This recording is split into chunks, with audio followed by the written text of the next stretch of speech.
This episode begins with a scene you can't forget.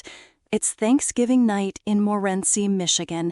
Small town, quiet roads, a bonfire of obligation and tradition. 3 boys, Andrew, 9, Alex, 7, and little Tanner, 5, are in their father's backyard, running, laughing, arguing about who gets the last piece of fried chicken. Their father, John, cooks them a special meal and bakes a cake for Andrew's birthday. They watch a karate movie together. The next morning, Friday, November 26, 2010, the boys never show up where they're supposed to be. The house is empty. The scene inside is wrecked. A noose hanging from the second floor, severed appliance cords, a Bible with a verse circled, a note saying, "You will hate me forever, and I know this." This is the Skelton brothers' disappearance. I'm Emily Hartman, and this is Still Unanswered. Today, I have with me Detective Mark Ellison, retired Michigan State Police, who spent a career working missing children cases and no-body investigations along the Michigan-Ohio border. Mark, thank you for being here. Thanks for having me, Emily. It's an honor to talk through cases like this with someone who understands the complexities and the weight they carry. By the way, listeners, a quick heads up. This episode is heavy. We talk about family violence, disappearance, and loss. There are no ghoulish details. This is somber, and our goal is clarity, not sensationalism. Mark, can you just tell listeners, in a sentence or two, what a no-body case feels like for investigators? It's frustrating and humbling. You have to assemble a mosaic from fragments, phone pings, statements, behavior, physical scene clues, and then decide whether that mosaic is enough to file the most serious charges. You carry the evidence forward, but you also carry the people, families, communities, who need answers. Right. And that tension between the need for legal certainty and the human need for closure runs through this case. So let's start at the beginning. The family, the town, the boys. I want to take a few minutes to humanize Andrew, Alex, and Tanner because sometimes that gets lost in the headlines. Mark, can you picture them with me for a moment? I can. And it's important. Andrew, smart as a whip, into video games. Alex, curious, always taking things apart. Tanner, the baby, just thrilled to be with his brothers at big school. Those are the kinds of details that make a case more than statistics. They were someone's whole world. Tanya Zuvers, their mother, has described them that way in interviews over the years. She was their primary caregiver, and by late 2010, she and John were in a bitter custody battle. John had the boys for Thanksgiving under a court-ordered arrangement. He cooked the fried chicken, baked the cake. Then, somewhere late that night into the early morning, something happened that removed those 3 boys from their lives forever. On November 26, 2010, Tanya expected them back. They never arrived. The first 48 hours are always critical. People make calls, they check phones, they check cars, they pull surveillance if they can.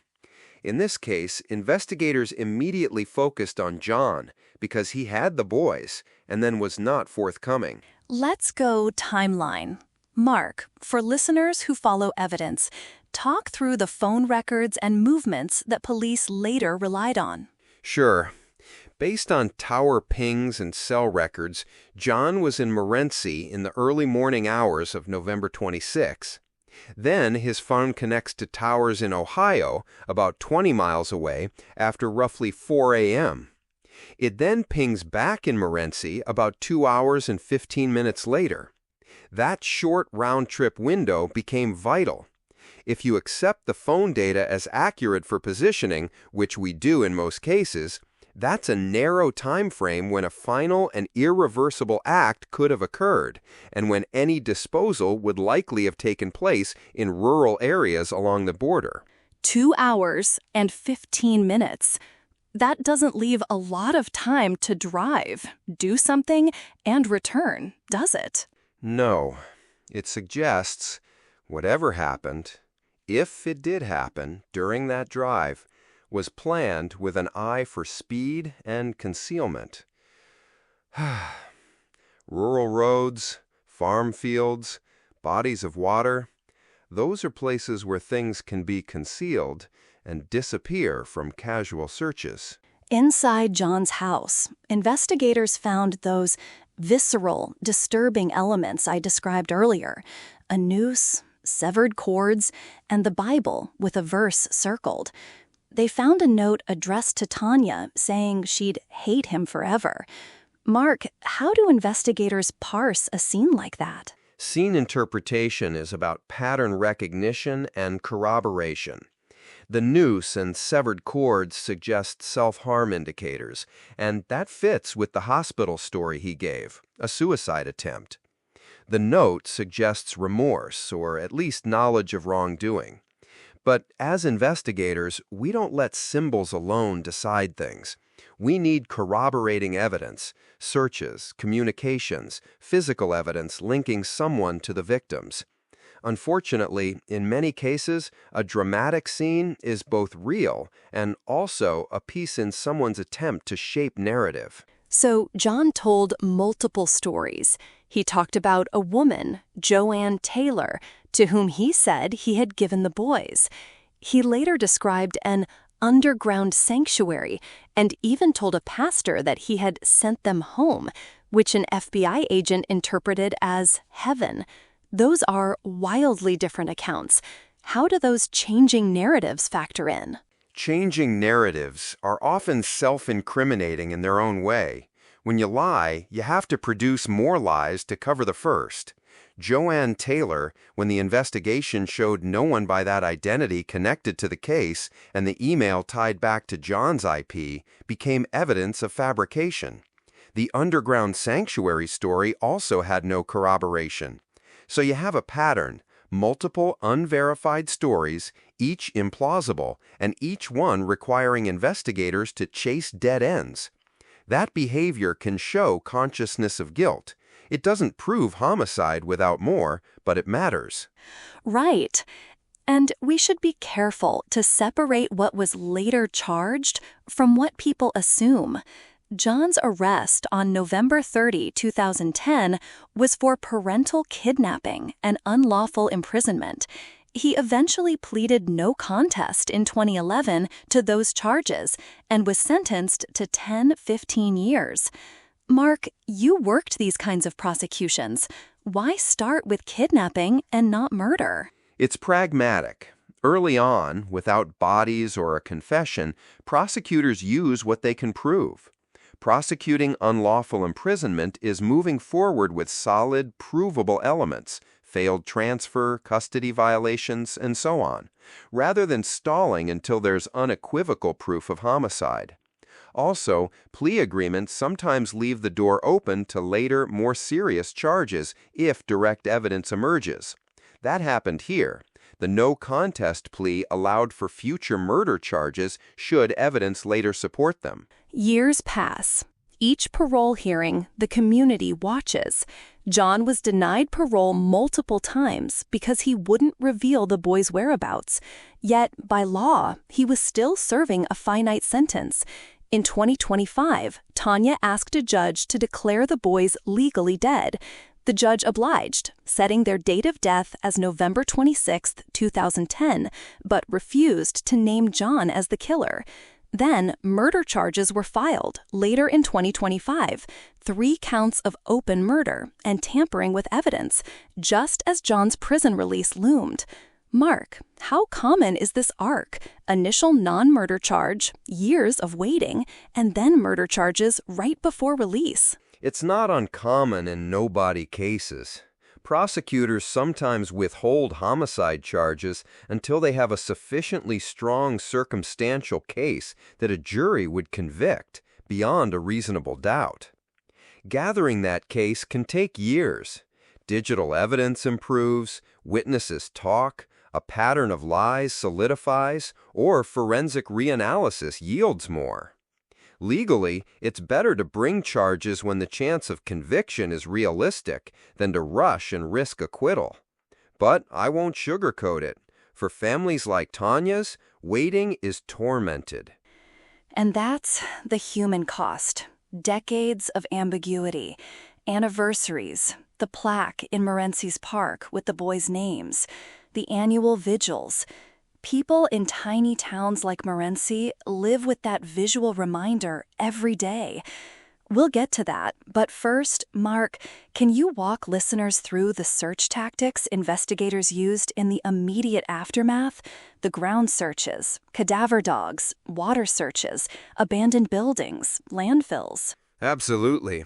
The immediate response is to define a perimeter first, a grid around the last confirmed location, then widening outward, guided by phone data, witness accounts, and any vehicle movements. You deploy search teams on foot, ATVs where terrain allows, canine units trained on human remains, and dive teams for waterways. You canvass farms and barns, contact rural property owners, and check dumpsters and transfer stations if there's a reason to suspect a body was placed in a waste stream.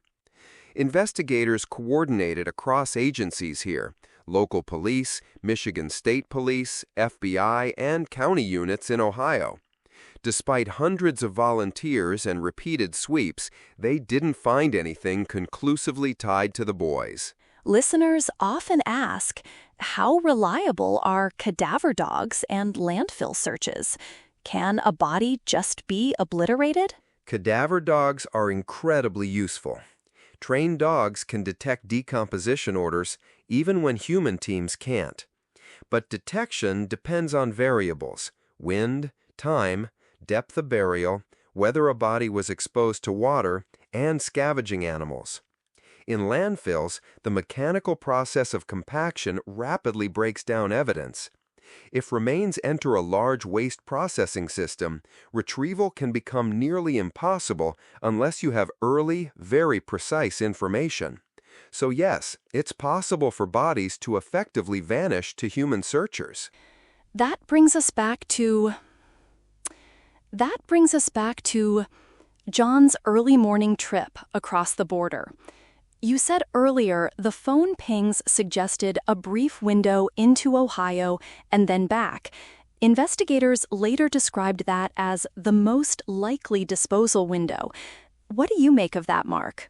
It makes sense. The shorter the time a cell phone is away, the more likely the person was acting alone or with minimal assistance. If John traveled to a remote spot, disposed of evidence, and returned within 2 hours, that suggests either he had planned this and knew where to go, or he was extremely fortunate. The repetition of false leads, dumpsters, the Kunkel schoolhouse, Joanne Taylor, looks like deliberate efforts to create confusion and dilute search efforts. The Joanne Taylor thread is interesting. Investigators tracked an email to John's IP, meaning that the persona might have been created by John. He later suggested an underground community, an off-the-grid sanctuary, even that he sent them home, all unverified. That's a lot of narrative sleight of hand. From a detective standpoint, how do you weigh those statements against physical evidence, like internet searches about rat poison and how to break a neck? Statements and searches are contextual evidence. Internet searches asking whether rat poison kills people or how to break a neck indicate potential premeditation when timed appropriately. Investigators look for temporal proximity. Were those searches made before the disappearance? If so, that's strong. Combine that with false narratives and physical scene indicators, and you have a constellation that's compelling. But in court, judges and juries want to connect the dots definitively. Did those searches translate into action, and who performed the acts? The Montana bones in 2017 and 2018, that was another emotional wave for the family, right? Child-sized bones found in a shed near Missoula led to speculation they'd been the Skelton boys, and then DNA ruled that out. Mark, how does an investigation handle these false alarms that reignite public attention and hope? Carefully and respectfully. You treat every lead as potentially critical because declaring any lead unimportant and being wrong has human consequences. But you also move quickly with forensics, DNA testing, isotope analysis to confirm or rule out connections. When a lead doesn't pan out, you do the humane thing you can. Communicate transparently with the family when possible, and keep public information updated. Still, each false alarm is emotionally devastating for loved ones. I want to shift for a bit to the legal side. In 2011, John pleaded no contest to unlawful imprisonment.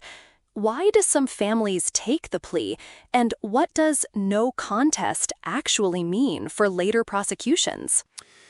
A no contest plea, nolo contendere, means the defendant doesn't admit guilt, but accepts conviction. Families sometimes accept a plea because it's a sure result: jail time, restrictions, and sometimes restitution. Prosecutors like it because it's efficient and provides a conviction. Crucially, plea agreements can be structured to preserve the prosecutor's ability to file additional charges in the future if new evidence appears. That kept the door open here for homicide charges once the evidence base became stronger. Listeners should know, even after the judge declared the boys dead in 2025, she refused to legally name John as their killer. There's a difference between a probate judge declaring death and a criminal court finding murder. Why the distinction matters. Different standards and different burdens of proof. Probate courts are weighing civil standards, preponderance of the evidence, and focusing on whether a legal declaration of death is appropriate for estate, benefits, or closure. Criminal courts require proof beyond a reasonable doubt to convict someone of murder. A judge can declare someone dead for administrative purposes without making a criminal finding that would satisfy a jury. The standards are intentionally different because criminal convictions carry severe liberties and consequences. That means families can get a measure of closure or legal recognition without an actual criminal verdict. Tanya pushed for the declaration because she wanted to memorialize her sons, get a headstone, hold formal funerals. She asked for what she called respect for her children. That's a phrase I keep coming back to, respect. It isn't just bureaucratic. Mark, from your vantage point, what does that kind of recognition mean for a grieving parent? It's everything. A death certificate, a legal declaration, those are anchors for grief. Without them, families live in a perpetual limbo. They can't finalize estates, they can't proceed with certain civil claims, and psychologically, it's like living between worlds. For many, the legal recognition doesn't change the pain, but it allows ritual and memory to proceed, which is important for healing. I see. We promised listeners we'd discuss theories carefully. The official investigative theory has long been that John killed the boys and concealed their bodies. The alternate theory, hopeful, popular with some early on, was that John gave them to another family or a religious community. How do we, as storytellers, responsibly discuss those options? We mark them clearly. This is evidence-based analysis versus speculation. The alternative theories should be presented with their evidentiary support, or lack thereof. In this case, investigators searched for the Joanne Taylor lead and found nothing. They tracked John's internet activity and phone data, which pointed toward concealment rather than transfer. The lack of credible sightings over years, despite extensive media exposure, makes the "they're alive somewhere" hypothesis far less likely. Yet that hope is a human reaction. Parents and communities cling to any thread that keeps the possibility of life alive. But part of our job is to weigh the plausibility. Mark, you and I both know no body doesn't mean no crime. Prosecutors in 2025 had enough to file murder charges. Can you break down the kinds of evidence that let a prosecutor go forward in a no-body case? They rely on a convergence of circumstantial evidence: motive, opportunity, behavior indicating consciousness of guilt, physical evidence pointing to a violent intent, digital footprints, and witness statements. For example, custody dispute as motive, the phone's early morning trip as opportunity, John's false leads and fabrications as consciousness of guilt, internet searches about killing methods as indication of intent, and the damaged scene in the house as corroboration. When you combine those threads, you can present a coherent narrative to a jury even without a body, if the narrative is tight enough to exclude reasonable alternative explanations. And that's what prosecutors believed they had in 2025, leading to murder charges. But again, charging is not conviction. John has rights. The criminal system must still prove guilt beyond a reasonable doubt. People in Morenci want revenge. They want certainty. The legal system is built for something else: fairness, due process. That tension, justice versus the community's moral certainty, is a theme here. Yes, and it's a painful theme. Detectives seek accountability. Prosecutors seek justice. But courts protect process. The public wants answers. Families want truth.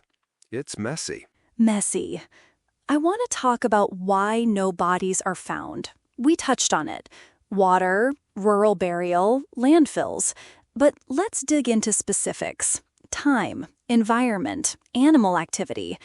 Mark, from your experience, how often do cases remain bodiless simply because of environmental factors versus intentional concealment? Both play roles. Intentional concealment is the act: burying, placing in water, putting in a waste stream. Environmental factors, water currents, scavengers, depth of burial, temperature, accelerate decomposition and scatter remains. In some terrains, remains can be effectively unrecoverable within months or years. Add to that human activity: plowing fields, construction, landfill compaction, and the physical trace can be erased. So it's often a combination: an intentional act plus environmental erasure. Listeners sometimes ask about cadaver dogs years later. Do they still help, or is it more about newer technologies, soil analysis, isotope work? Both have their place. Cadaver dogs are very sensitive, but time reduces scent availability. Forensic soil analysis, environmental DNA, and advanced lab techniques can reveal traces where dogs might not. Also, data analysis, phone records, credit card activity, surveillance becomes more useful as a supplement. It's rarely one silver bullet. It's a toolbox. There's a human dimension I want to linger on. Tanya talking about birthdays, little moments, Andrew beating video games, Alex getting into everything, Tanner proud to start school. For listeners, that's the tether. We also want to honor the town and its memorials. Morenci affixed a plaque to a large rock on Bean Creek: faith, hope, love. They hold annual gatherings. Mark, what does a small town do to live with this kind of trauma? Communities ritualize memory. Vigils, plaques, charity events, scholarship funds, these are ways people both grieve and act. The public face of a case can affect generations. Kids grow up seeing the boys' faces on flyers. Anniversaries mark the calendar. local conversations are shaped by the absence. In small towns, everyone knows someone who was involved in the search or who knew the family, so communal processing is intense and long-lasting. Emily. Oops, sorry, Mark. My voice changed there. This is heavy. Let's pivot to the ethical questions. One big one is, should a parent who refuses to reveal their children's whereabouts get any parole leniency? Another is, when is it right for prosecutors to wait years to file murder charges? Listeners, we're not going to answer those neatly, but Mark, give us your perspective on the prosecutorial calculus. Prosecutors must balance the risk of losing a trial against the moral desire to punish. They also consider the quality of evidence, witness availability, and the impact on victims when cases are mishandled. Waiting can be strategic and necessary, especially when evidence is circumstantial and must be bolstered. But the moral calculus, watching families suffer years, presses on them. There's no neat answer. I wish there were. Me too. Here's another ethical wrinkle. Does public hope that they're alive somewhere help or harm the family? Some argue hope sustains families. Others say it prevents true grieving. Tanya asked to have her boys declared dead to gain closure and respect. It sounds clinical to call it respect, but it's deeply human. Mark? Hope can be both life-giving and cruel. It keeps people engaged in the search. It motivates activism and alertness. But it can also delay the acceptance of loss and impede ritual mourning. For Tanya, the declaration gave legal recognition so she could proceed with memorialization. Whether that's the same as emotional closure is complicated. People process grief differently.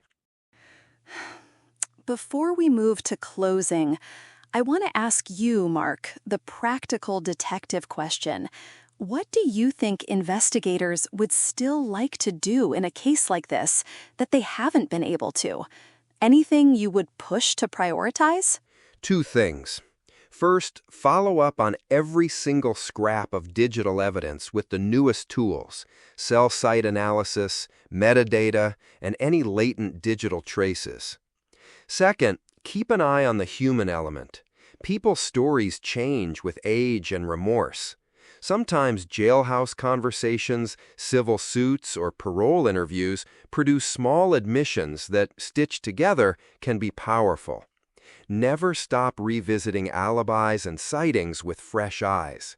Cases like this sometimes break decades later because someone finally talks. That persistence is key, and listeners should know, if you have credible, new information, you should contact Lenawee County Sheriff's Office or the Michigan State Police. Don't post accusations on social media. Give investigators a chance to vet it. Okay, we promised to cover the legal updates. In November 2025, murder charges were filed. John was transferred and held on a huge bond. The case is moving forward. Mark, what should the public expect next, procedurally? Expect pretrial motions, discovery battles, and careful vetting of admissible evidence. The defense will attack the circumstantial nature of the case and highlight reasonable doubt. Prosecutors will assemble the timeline, digital evidence, and pattern of behavior testimony. If the case goes to trial, expect difficult, emotional testimony from Tanya and forensic experts discussing phone data and online searches. Trials in nobody cases hinge on narrative coherence. Who made sense of the facts better to a jury? And whether a jury finds that coherence beyond a reasonable doubt remains to be seen. In closing, I want to return to the human picture and to the idea of respect. Tanya fought for a legal recognition that allowed her to name her boys in mourning, to claim them in law as her lost children. Mark, any final thought on what investigators and the justice system owe families like Tanya? They owe diligence, transparency, and persistence.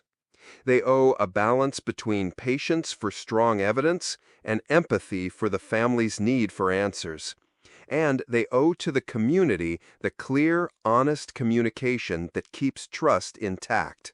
But above all, they owe the victims dignity, the kind that lets people like Tanya memorialize their children and tell their stories. Thank you, Mark. For listeners who want to reflect quietly, we'll leave you with a moment to imagine Andrew mastering a video game level, Alex taking apart a toy to see how it works, and little Tanner brimful of pride on his first day of big school. These were 3 boys with futures interrupted. This case is ongoing, the legal process alive, and the community's memory persistent. If you have information, call local law enforcement. If you're here because of the human pain, take care of yourself. And if you're in the Morenci area, consider joining a vigil or a moment of remembrance. And if anyone listening worked these searches years ago, volunteers, officers, thank you. Those efforts are not wasted. They build the record. They matter. Mark Ellison, thank you again for your time, expertise, and patience with this heavy material. For our listeners, we will include a full list of sources and reporting in the episode notes. This has been Still Unanswered. I'm Emily Hartman. We'll be back next week with another case. Good night. Good night, Emily. Take care.